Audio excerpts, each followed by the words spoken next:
Hello everybody, Natalie Ross here, Naturally Radiant Wellness. In this video, we're going to cover why probiotic foods are so helpful for you and personally why I use them instead of a probiotic supplement. So, why are probiotic foods, fermented foods, so good for you? Personally for me, I've been making sauerkraut for a while now, and the benefits of sauerkraut are myriad, as well as kimchi and other fermented vegetables, and that is because not only do they carry the variety of different bacteria within the actual fermented food itself, but they also carry along with it all of the nutrient variety within the vegetable. So for instance, sauerkraut has more vitamin C than an entire lemon does. That's just an example. Kimchi as well. Kimchi is going to have a myriad of benefits when it comes to the different kinds of vegetables within which you use if you decide to make it for yourself at home or if you buy it from the store. Sauerkraut and kimchi are both fermented versions of cabbage. However, I've seen them with a myriad of different other ingredients in there as well. Sometimes they have carrots, garlic, onion, loads of different spices, as well as different vinegars as well. So it really just depends on the kind that you're getting. But overall, you can understand that fermented vegetables are going to be great for two different reasons. One, because they're providing you with the nutrient variety. They're also providing you with the different bacterial varieties as well. Lastly, they're also going to be providing you a little bit of prebiotic fiber. So the good bacteria within our gut loves to feed off of different fibers, but they also love to feed off of, in general, different foods that you're taking in. But when it comes to fermented vegetables, they specifically love the fiber because it helps them to produce what is called butyric acid, which is anti-inflammatory. So that's going to be fermented vegetables. Next is going to be raw dairy or kefir.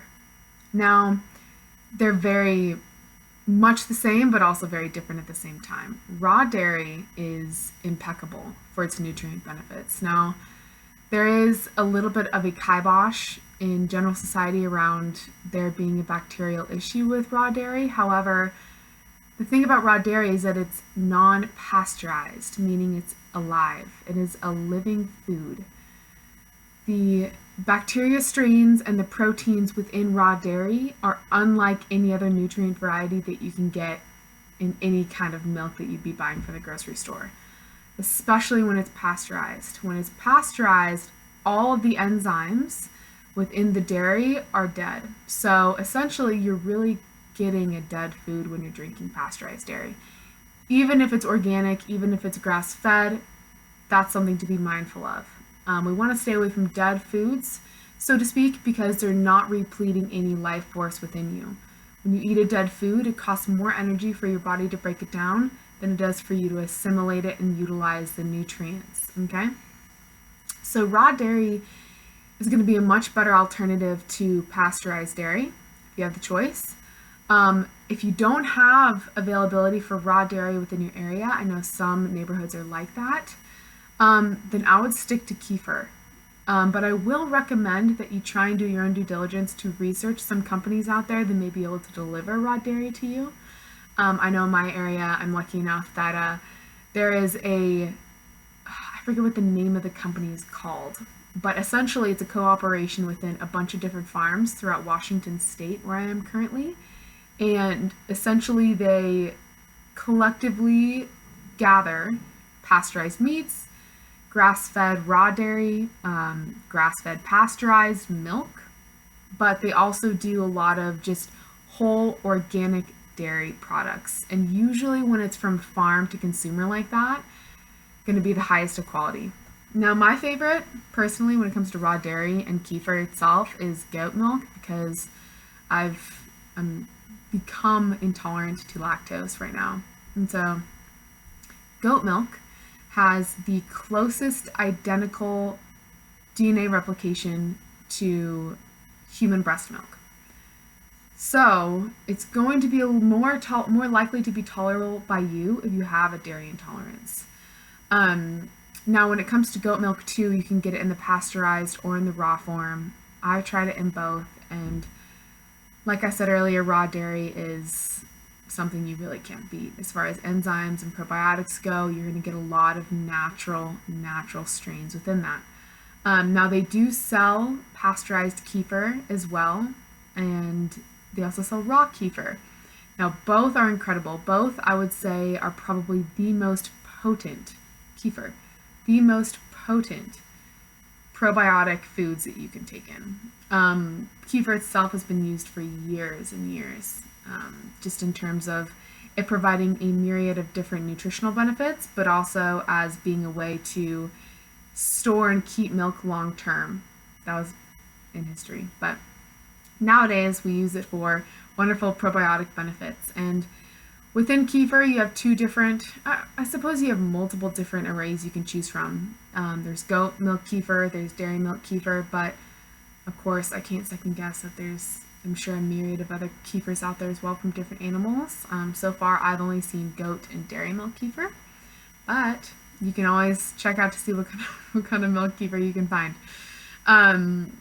Next is going to be kombucha. So kombucha is a little bit of a hit or miss. I love kombucha because it's delicious. I would say some of the pitfalls to kombucha, though, are that you aren't always 100% sure if you're getting live probiotic strains. So unless you make it at home by yourself, of course. There are some kombuchas that specifically identify on the packaging that the billions of bacterium of which it's bottled with may or may not actually make it to the consumer upon opening the actual bottle itself. And that comes with a myriad of different factors, like transportation, if maybe the bacteria got heated up in transportation, if maybe there were some sort of environmental factors that threw off the ability for the bacteria to continue to grow and to continue to sustain itself in the transportation process.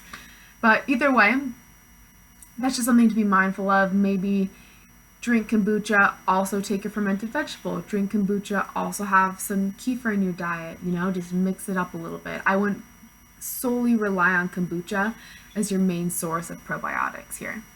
Another thing too is that if you're fighting a fungal infection, a parasite infection, or any chronic issue, I would stay away from the higher sugar kombuchas and really just in general, because at that point it's kind of taking one step forward and one step back in the essence of it's going to mitigate between you and the effectiveness of your immune system when you're taking in so much sugar depending on the kombucha itself. I know I've seen some with like 17 plus grams in a bottle, and that alone is like half of a diet soda, or excuse me, half of a regular soda. So that's just something to pay attention to. Aside from that, you want to go for organic, of course. Organic for all of these. Pasture raised or grass fed when it comes to the kefir, and organic as well when it comes to the fermented vegetables. Besides that, when it comes to the way in which you are repleting your biome with probiotics, there's different ways in which you can supplement as well, and I want to tackle that idea too because there are some probiotic supplements out there that may or may not fully inoculate your microbiome in the way in which we want to on a therapeutic level. So that's just something to pay attention to when it comes to buying your supplements. Really be prone to buying quality over quantity. If you can't find quality right now, if that's not in your ballpark, then I would totally work for those organic whole foods, like I said, because not only are you getting the nutrient variety, but you're also getting a more cost-effective and variety when it comes to the probiotic strains that you're going to be getting. Another thing too I want to mention is that it's best, like I said earlier, to have more of a probiotic variety. So multiple different strains of bacteria within one kind of probiotic are the best, because everybody's body is different, and whether or not one specific bacteria strain is going to stay with us or not, going to harm us or not, is completely different depending on the person. So the more of a variety you get within one probiotic, essentially, then the better like you have of it staying with you and living with you. So that's my take on probiotics for right now. I hope that's helpful for you. And yeah, just be mindful as far as what you're choosing to put in your body, what you're choosing to supplement with, and always be sure to just choose organic when best as possible. Thank you so much for watching, and I hope you all have a wonderful day.